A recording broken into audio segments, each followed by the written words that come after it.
Hey, everybody. Welcome to the show. And today I have a special episode for you on the topic of AI and the intersection between AI and faith.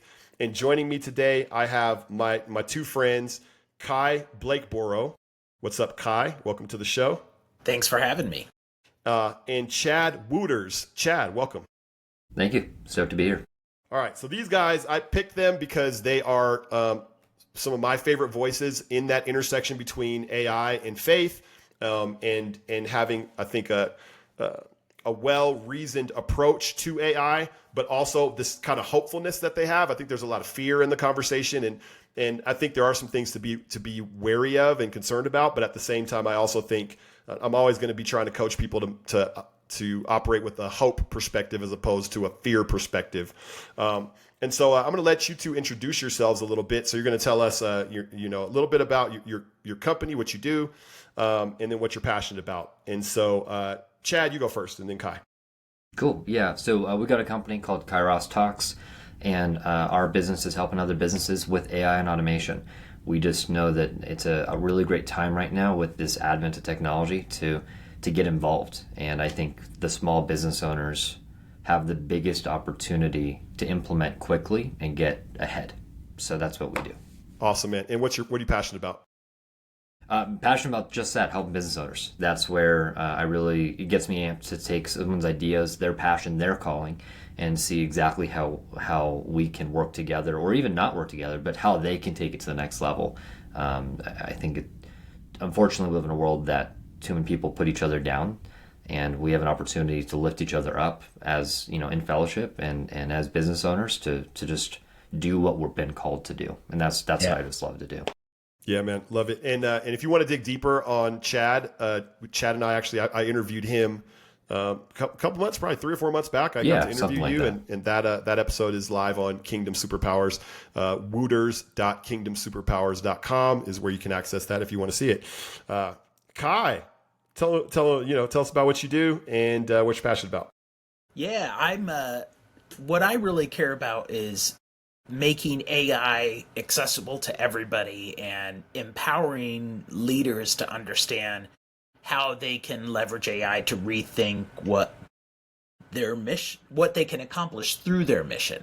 Yeah. And I totally agree with Chad that the stage is set for small businesses to move quickly and have agility to take advantage of some of this technology in a way that larger companies are going to have a hard time with, especially when it comes to scaling up. So I really care about how we implement AI, and I think that the church and people of faith can't afford to sit this one out. We need to be engaged in this conversation and model how to use AI in a God honoring way. So, my day job is I'm a senior research analyst at Brotherhood Mutual Insurance Company, which is a property casualty insurance company focused on insuring churches and Christian ministries. So I've kind of been involved in our AI initiatives and adoption efforts within our company. We've got about 700 people, and helping make sure we provide some good risk management guidance to our ministries as well. So it's been a great opportunity to be able to be involved in both professional and personal life, and making sure that what we do honors the Lord in this area.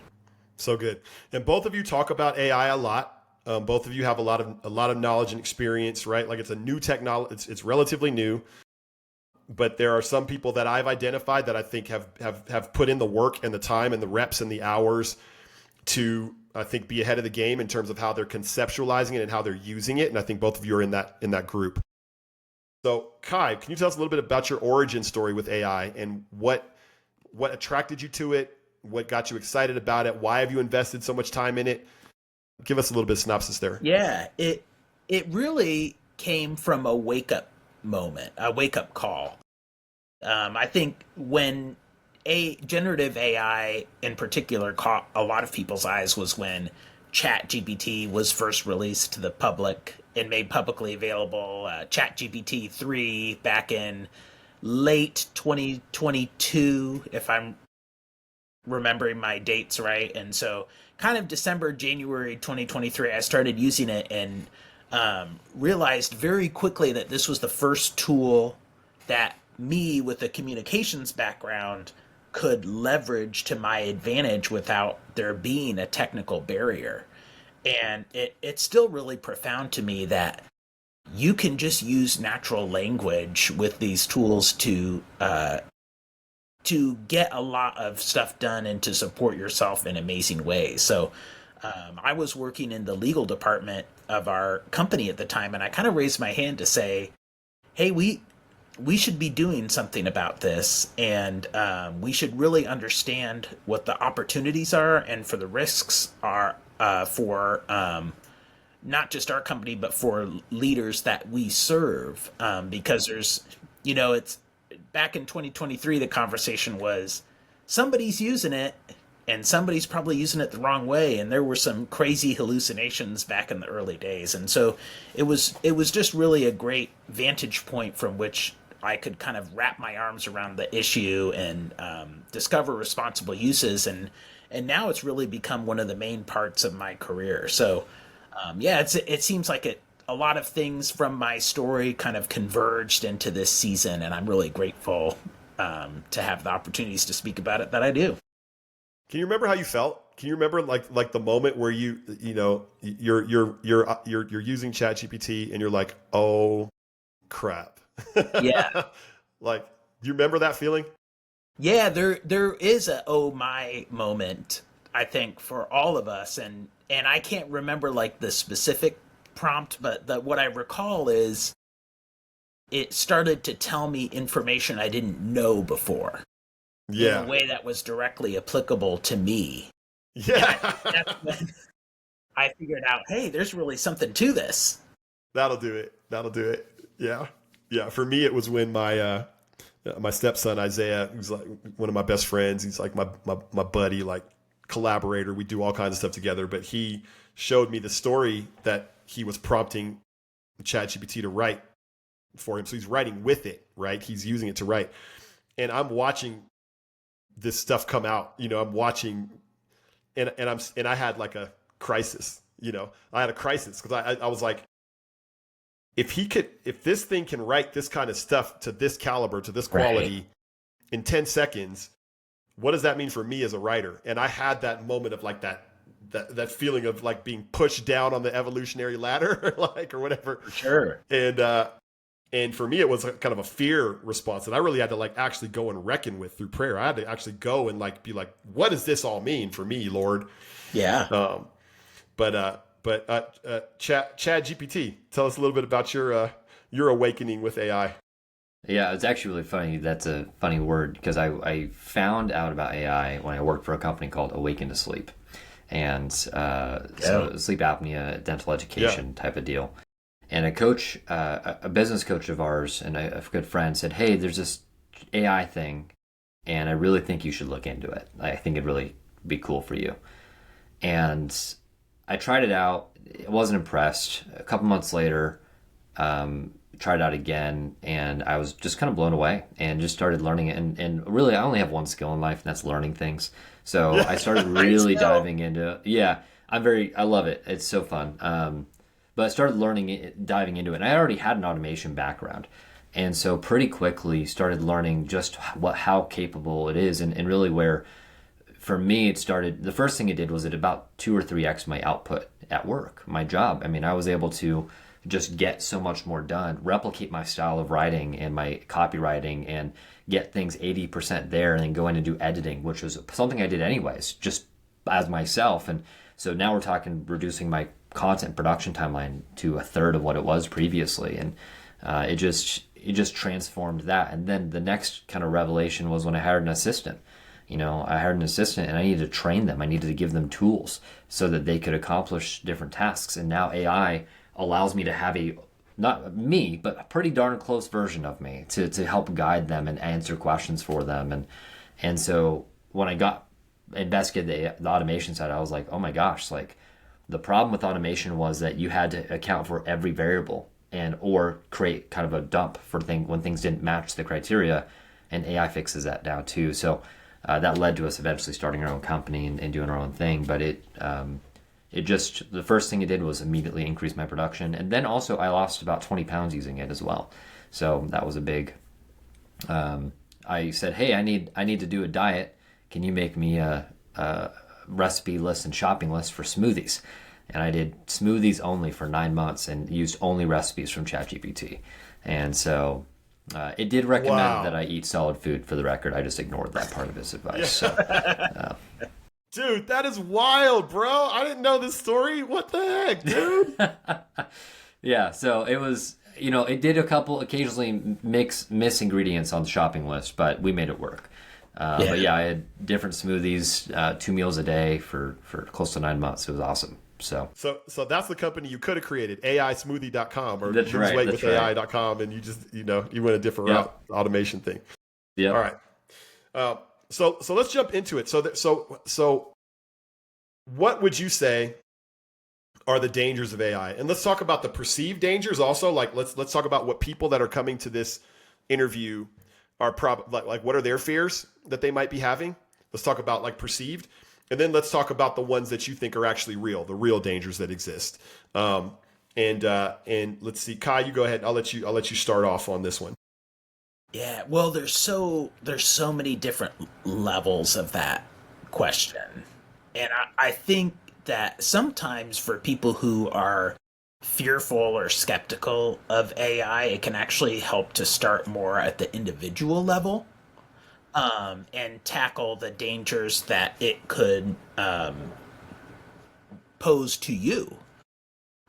Because I think a lot of those dangers can be addressed and they don't have to be dangers. So a couple that I would bring to the table would be, first of all, bias. I think a lot of people are concerned about like, oh, is it biased to the left or biased to the right? But to my opinion, the most important bias is that it's biased towards you.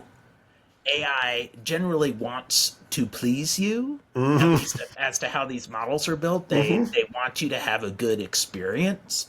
And so and there's been many headlines about how AI has almost been too enabling.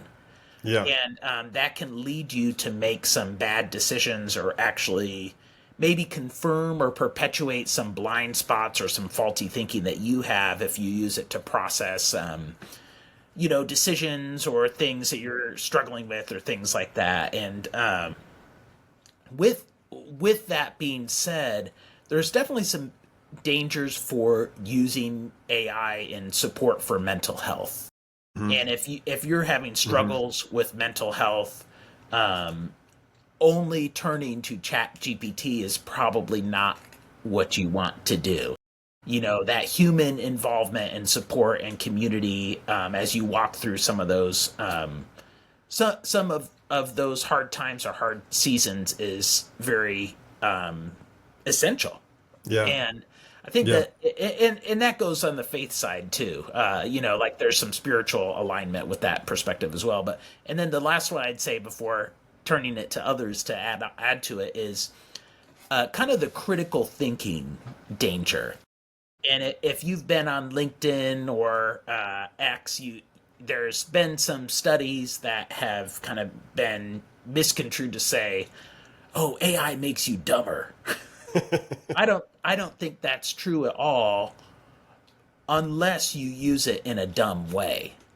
And so, really, there's different ways to use AI, and I go back to the study that Malcolm Gladwell used to say, like, it takes 10,000 hours to become a master or something, right?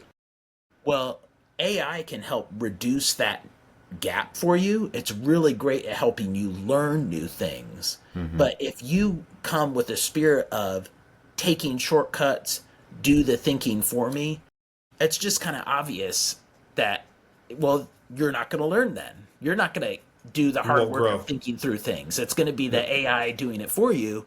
Just like if I had a friend and I said, like, just tell me what to do. I don't want to think about this. No, there may be some things in life in which you want to do that. Like if I told ChatGPT, how do I fix my toilet? I don't want to learn about that. Right. So there's some times where Yeah. that's totally fine to go that route, but if it's an area of personal growth, professional development, you need to use it as a thought partner instead of a shortcut partner. So with that, I'll yield the floor, but hopefully that helps get the conversation started. Appreciate you so much, man. And just the clarity of thought, dude. You obviously really think about this and you obviously really care about this. And I just love the practical perspective on it. Chad, how would you, what would you add to that? I mean, I think Kai did a great job on all that. I'm gonna add a couple others just from more of a business perspective. I think more like a pendulum. So it's the same exact thing that he was talking about is, the biasing. Both sides are worried about the bias, right? And the reality is, it's just like a social media algorithm. They just want to keep you coming back because they want you to pay them. That's the same. It's the same programming or similar programming. I mean, for the record, AI is not new. Social media networks have been using this AI technology since the early 2000s, maybe even late 90s.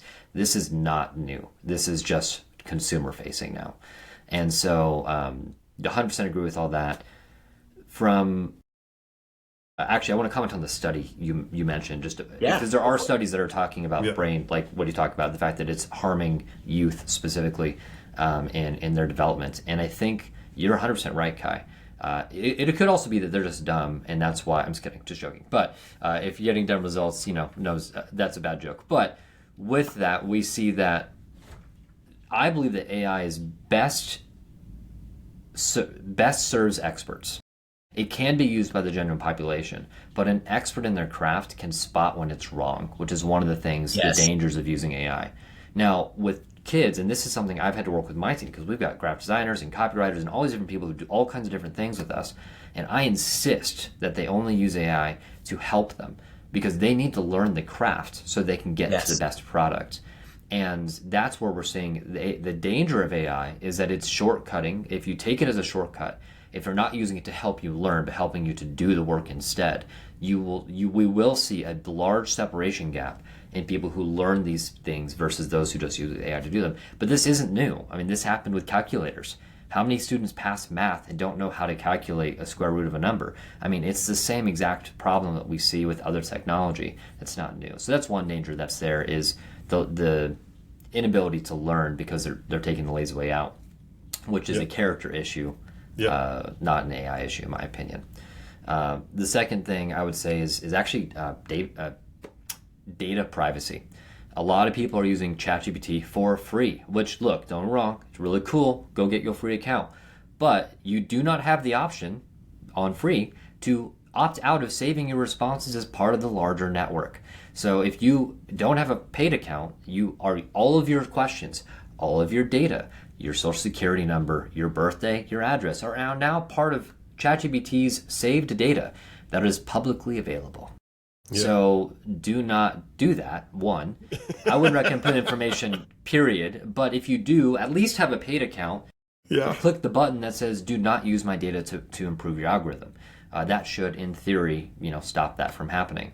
But we are starting to see. I don't know how they're doing it, frankly, but we are starting to see that people are finding access to data when people are like, how do I this is my situation, I need legal help, please advise me. And they admit to ChatGPT that they broke the law, and they can now somehow find that information and are using it against them in lawsuits.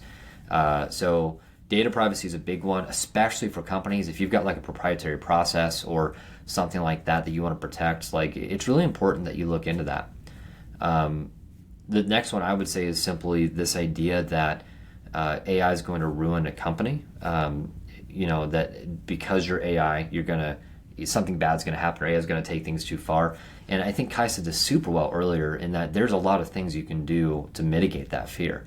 I'm very, very picky about certain things that I do. So I have some automations that will create outputs that go out to a person. I have a lot more that create outputs that go to me, so I can filter them, edit them, change them, and then push them out to a person. Yes. And there's a lot of half steps you can take like that really create a better outcome. So it's a fear and a danger, because the danger is that if you are lazy, if you're a YouTube bro, is what I call them, who go out there and they think AI is it. It's everything.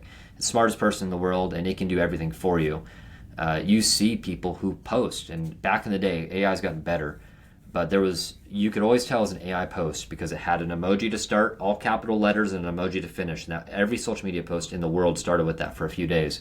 And people are like, oh, wait a second, that's AI, because people can tell. And if you just use AI like that all the time, it can damage your reputation. It can damage your business. Yeah. But if you, again, to Kai's point, don't, play stupid games, win stupid prizes. It's kind of I think AI comes into a lot of that. If you're intentional about it, most of these things can be completely absolved and protected, and you can be protected from them if you just do it well. So there's a lot to it. I believe if you just take all the fears and issues with social media and transpose them onto AI, you also have a great starter list of concerns. People are addicted to it. They're not thinking. It's the same issue. Biases, all the same. So in my opinion, again, we could get into fine details, but I think that's a pretty good summary of my kind of top high level fears and dangers. And Chad, our company is in a highly regulated industry, insurance. Yes. And I think that's actually a really good thing when it comes to implementing AI, because there doesn't have to be any temptation to there's already going to be accountability there. Right. There's no temptation to misuse it or do it poorly. But I think, like, if I were to take a general principle from some of the regulation, and this is 50,000 foot view perspective, but really, you want to be, as a business leader, you want to be able to avoid, the phrase I would use is adverse consumer outcomes. So somebody who is a recipient of your AI automation or gets that output directly to them, if it harms them in any way, and this is for like business leaders who are using AI for like employment decisions, or could involve finance, or obviously in insurance, like claims, like you, first of all, ethically and spiritually, you never want to put AI in the driver's seat to make a decision that could make somebody's life worse. But there's also potentially some regulatory consequences or legal consequences or liability consequences for doing so. And so kind of the North Star that I like business leaders to think about is just don't do harm. Right. Almost like the AI Hippocratic Oath. Yeah. Well, and I would also add to that, you don't have to go into the deep end right away. You can take incremental steps. I mean, that's a lot of what we work through is, let's look at your entire process and identify the fastest way to implement AI in a way that allows you to be comfortable with where the output goes. And like what you said, claims, I imagine AI can review a claim and prepare a summary and notes that you can very easily fact check. And that probably saves your team a bunch of time. But the claim isn't going straight to the processor yet because it still needs the human element. And that would be a phasal, what we call a phasal implementation, because it is so vital that you grow it to make sure that works to a very, very high degree if you ever push it to full production to do all the steps. But 100%. Does that resonate with you, Kai? Yeah. You should work with businesses on that. I think they can. That's good. Yeah. Good, Remind me to tell you sometime about how we had this process that took a business between one business day and 20 business days to do. And we can do it in 12 minutes with about an 85% accuracy. And they'll reduce their time to like 2 hours. And it's the same kind of process, very legislated, very secure. But it's not that it's going to replace them. It's the opposite. It's that they can skip to the review step a lot faster. So and focus more of their time on those edge cases. Yes, 100%. Yep, dude, love it. I love it, man. All right, so what would you say? Describe to me how your faith, because I know you are both men of deep faith. How does your faith influence your posture towards AI and how you use it? Good question. Go ahead, Chad. You want to go first or me first? I'm good. I mean, go ahead. Okay. I would say it all comes back to how we view our lives, and I think at our core we are all image bearers of God, and that human identity really means everything with how we engage with AI. And I often go back to even the creation story from Genesis 1. It's like humans were made in the image of God, and AI wasn't.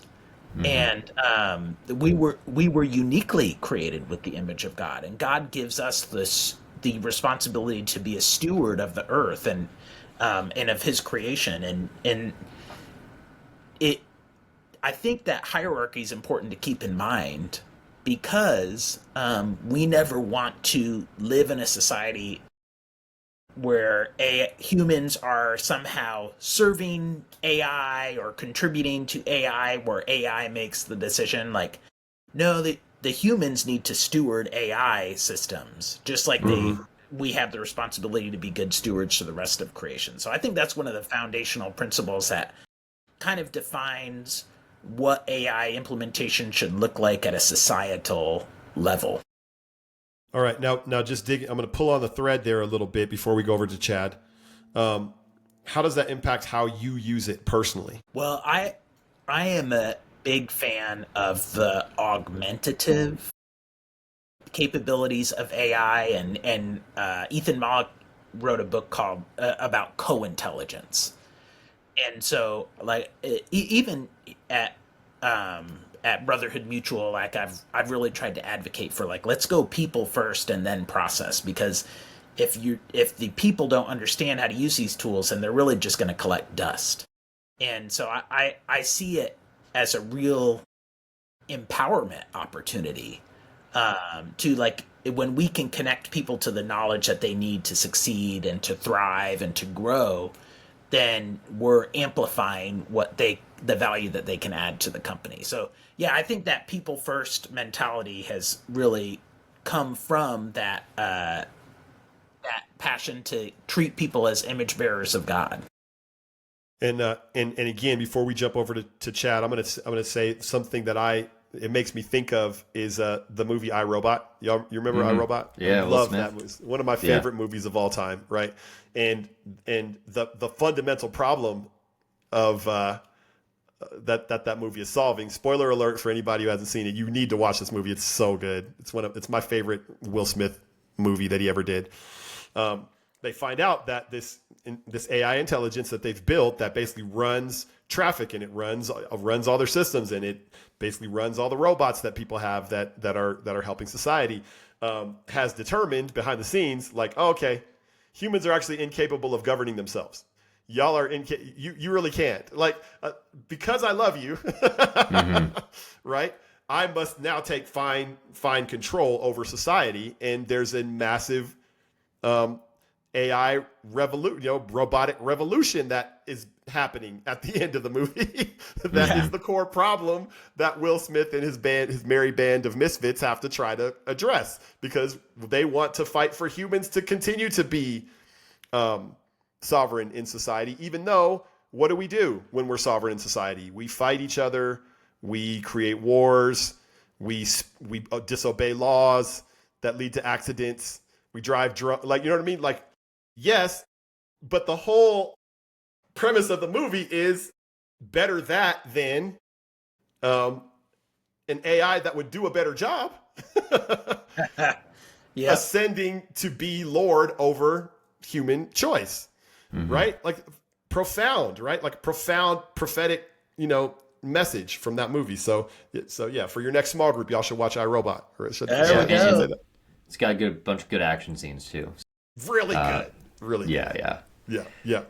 I agree with Kai again. I mean, he's doing. I love that term you used, Kai. I'm gonna have to borrow that. I think that's both co-intelligence and the unintended consequences. I'm missing the first word on that. But That's all right. Faith in AI being the question. I don't think this is dramatically different faith-wise to a lot of other tools that we have at our disposal. If you go back to the core, is this what I'm called to do? And is something in the way of that calling? I have a good friend. He was called to open up a leather company, Poema Leather, right? It's his calling. He's in the U.S. to hand make leather goods and serve the Lord in this form of art that he does. That is his business. Could he manufacture it at a plant? And yeah, he could, but he's been called to do this work.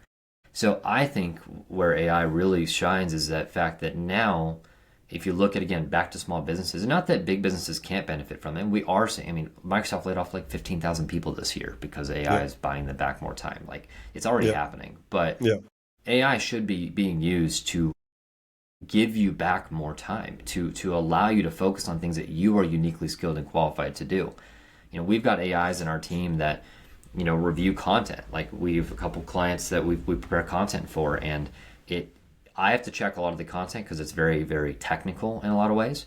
And AI does that first for me, catches the first round of mistakes, and then I go in and I already know that certain things have been checked for.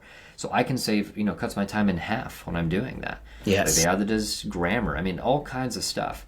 So AI's primary function should be to allow us to focus on the things that we're called to do, and or the co-intelligence angle, help us, facilitate us growing at a faster rate to be able to do. When I was doing my master's, you know, I never used AI to write a paper, but I did use AI to pre-grade all of my papers. So I would say, here's my rubric, here's my paper, please be incredibly harsh and difficult. This is back before 4.0. You know, this is like 3.5 or even 3. I mean, it was an older model, but here's the rubric, here's the paper, submit it. Sometimes my papers are too long, I had to do it in 2 prompts, you know, but it was like, that's how it helped me. So I think when it comes to faith, I don't think there's an issue using it. I think, in fact, that it's a tool to be leveraged. And again, is AI going to cost people jobs? Yes. I'm sorry to say, I've actually cost people jobs because we replaced an assistant with an AI phone call agent. But the reality is that should be more of a call to arms to go learn a trade, because we're actually called out of laziness as Christians. We're supposed to be examples to the world in self-control and work ethic and how we represent. And AI is going to replace the jobs that allow us to sit in this stupor of just, you know, contentment. We're called to be content, but to continue to progress, in my opinion. And so I think AI is a great tool there for that. I use AI. I try not to use it to think for me, but I will occasionally use it if I'm brain fried to like give me ideas or kind of get my wheels turning so that I can go think through things. Or, you know, if there's feedback, like I've got something I need to give feedback on and I don't really want to read the whole thing 15 times. So I'll say, hey, I know this is off. Can you please give me a revision based on this? And then, okay, now this is off. And we'll just do that a couple times. And it's just like, I can do that while I'm walking around outside, or I can do that, you know, you shouldn't do this, but while driving. So, you know, you can do it quick and snappy. So I don't think there's any concerns with faith. And I think if anything, it should be used to do that. The last thing on faith is I think that churches and ministries interrupt real quick. So one thing I want to do is also give you an opportunity for clarification, because I know you well enough to know what you're not saying is that everybody who's doing kind of a lower level job that's going to be taken by AI is lazy. Yeah, you're not saying that. I'm not saying that. No, no. Right. Yeah. Right. There's nuance there. Yeah. Correct. Yes, and I apologize. Thank you for the clarification. Yeah. Those jobs are vital to society, and for different companies. You know, I've got a guy who makes phone calls every day. I do, and he's super valuable to my team. Could I delegate that to AI? Sure. I don't think phone call AI agents are kind of where it's at. I don't think the technology is where it needs to be for that yet. But I prefer, as a company, it's important to me that I have a person on the phone who does that. As an AI company, that's valuable to me. You could argue that person has a low-level job. I don't think he has a low-level job. I think he has a very high-level job. But again, that's all perspective. I'm talking, you know, the only job that we've actually cost someone was a calling service that had a very simple, what's your name, what's your phone number, what's your email. Right. And we replaced that. That in and of itself. You know, we are saying, and again, different situations happen. So I'm not saying it's bad. But McDonald's is Walmart. We've got kiosks now. You don't have to order or talk to a person. Is that valuable? I think it's valuable. But the world, it comments on that and says it's not, and we're going to see the world's perspective push this initiative forward. So yes, hope that clarifies my perspective. It does, and I think also what you're inviting us into is a call to hope. Yeah, right. Because there could be a call to fear, which it's not like the fear is not justified. Like things are going to change, and there's some people that are going to end up affected, and there's going to be harm that's going to be done, right? But I think what you're calling people towards is the hope that there are other ways that they can express that God-given image that's inside of them in a way that brings excellence into the world. And, AI can't take the image of God away from a person. It can't take the excellence that lives inside of a person away from a person. And so we are going to be called into a place of introspection, and that's what times like this are going to do. They're going to call us into a place of introspection and change. Sorry, go back to the McDonald's example real quick because it's just kind of fresh. In my opinion, I don't know McDonald's, so it doesn't really actually matter. But in my opinion, what McDonald's should do is they, instead of firing the people that were at the kiosks or who were taking orders, they should still have those people on, and they should be given a guest experience role that goes in and checks on their guests.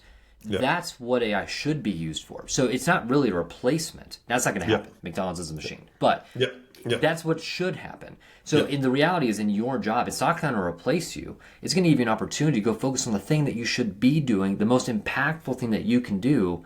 And guest experience would be that for McDonald's. For my friends who did that quoting software, he gets to go make more sales. So just don't be fearful of it, but look at if you could wave a magic wand and you didn't have to do anything menial anymore, what would be the most high impactful thing that brought you joy, fulfilled your purpose, and benefited your role, whether it be as a CEO or an employee for your job? That's a great question, man. And again, I know we're being sensitive about this because, there's some companies out there that are just going to be like, I don't care. I care about the bottom line, right? I don't care about that higher, calling to the client. I care about the bottom line, and therefore you're gone. Right. And so people are gonna have to deal with that. So as we're coming to the end of the conversation, I'd love to just hear real quick, just kind of top of your head, what are your favorite uses of AI right now? Like your favorite specific niche uses that other people could maybe benefit from and adopt? I just got done talking. Kai, you're up. Okay. Well, I would say in the work perspective, it's definitely the devil's advocate blind spot role. And I just saw a study a couple days ago that was with like 150 leaders and 450 employees or something like that. And they said that the leaders who embraced AI for unlearning not only helped themselves, but encouraged their teams to use AI more. And so it's like a win-win type of thing. As I thought about it, I realized how true that was and why I lean on it. Not lean on it, that's probably not the right words, but consult AI so much when I'm thinking about some weighty things or making some decisions, because it's more of like, what are best practices in this area that maybe isn't quite my specialty, but I need to bring into the issue, or what am I not thinking about? Yeah. Why would this fail? All questions, all like that. It seems to me that there's kind of a line of thinking in our culture that using AI is sometimes a sign of weakness, but I think it's actually a skill for leaders that can help them discover their blind spots. And even if they had people on their teams that could tell them, sometimes, with interpersonal dynamics, they might be afraid to speak up. And so there's really a value there for leaders and small business owners and faith leaders that needs to be taken in line. If I would use one other thing, could say one other thing on a personal level, most people think about the image qualities of AI tools right now as images you can make, but I much more prefer uploading images or uploading videos to a chadGPT or Gemini or whatever, and then using that to ask questions. So whether it was like, hey, help me fix my toilet, or I've got these ingredients, what can I do with them? Those type of things I've found a lot of value in. Just doing a quick snapshot, uploading it, and then interacting with AI over the picture. Yeah. Yep. Yeah. I've started doing that too, right? Especially home repair. That's a really good hack for home repair. Yeah. Exactly. Right. Thank you, Kai. All right, Chad, what you got?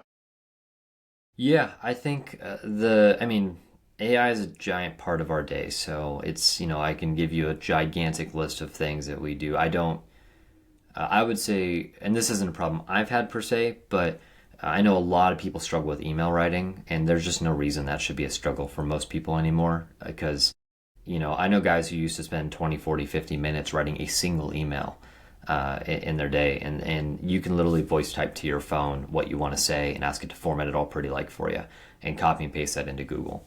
The second thing is most businesses, any business that uses Google Business as their kind of back end office has access to Gemini Pro, and they don't know it.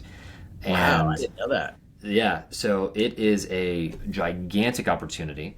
My favorite thing to do Gemini, it's okay, it's very formal in writing. I prefer my chadGPT. They have their self-learning algorithm for your support is incredible.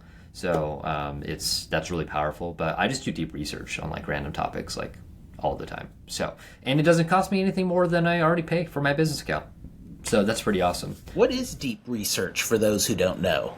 Yeah, so the AIs, and I think Gemini is one of the best at it. I don't think ChatGPT is particularly good at it, but it basically takes your question or your research topic. It then prepares a research plan and then autonomously goes through relevant resources based on things like SEO. There's an AI SEO now that's out too, that natural language and researches. Gemini does on average like 30 to 60 sources, paraphrases all that information, and then creates a report on it. You wouldn't believe in me if I told you, but on average, these reports are 30 to 50 pages on the topic that you're wanting when you use Gemini. Phenomenal. And then I take that back and I start to interact with that document, and I verify sources, and it still kind of hallucinates, so you got to kind of care for that. But the last one, which I actually don't always share on podcasts, but I think this will serve the Christian population well, is I use AI to learn AI. And the most powerful prompts I've ever used and continue to use is please evaluate this thing, image, social media post, blog, email, and write a prompt for me to recreate it. Yes. And AI will backwards engineer your output for you. So if there's anything that you're like, I don't think AI can do this for me, you're wrong. I'm sorry. I love you. No. So all you got to do, analyze and review this input, email, social media post, blog, article, whatever, and write a prompt, a detailed prompt that if I provide AI will be able to generate this output. Works for images, works for everything. And then to test it out, try it. Start a new thread, drop it in, see how it goes. It's not going to be perfect. No, it's not, but it's going to be darn close. Man, and then dude. you can tell the AI in your original prompt why it wasn't perfect, and can it optimize the prompt accordingly. And then, to follow that up, you can say, teach me why this prompt works. Yes, there you go. And that's a lot of how I started it off back in the day, because I didn't know what I was doing. And so now I know a ton of the things that even AI, I think, forgets about itself in prompting. But it's still, if you want to learn AI and use it, that's one of the best hacks out there. Yeah, it's incredible. I love that one, man. Thank you so much for that. That reminds me of a friend of mine, Guy Tasaka, who's kind of a forward thinker in the AI, in the media space on AI.